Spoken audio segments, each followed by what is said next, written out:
Hello, today we will see how to connect to network when it shows that you can't connect to the network in Windows 10.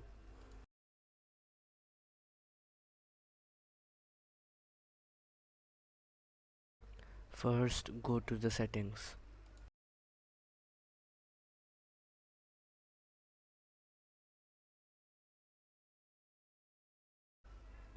Click on Network and Internet.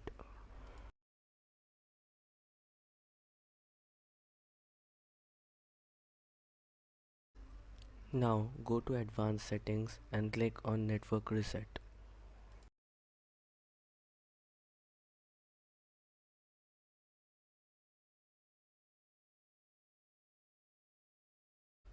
Click on Reset Now.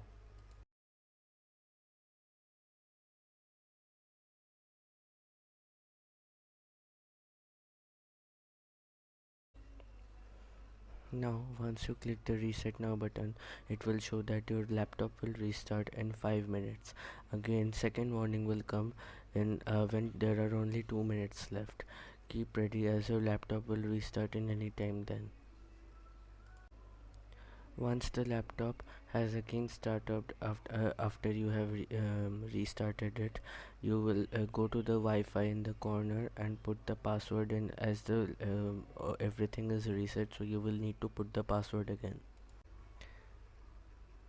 Now you will see that your laptop has connected to the network.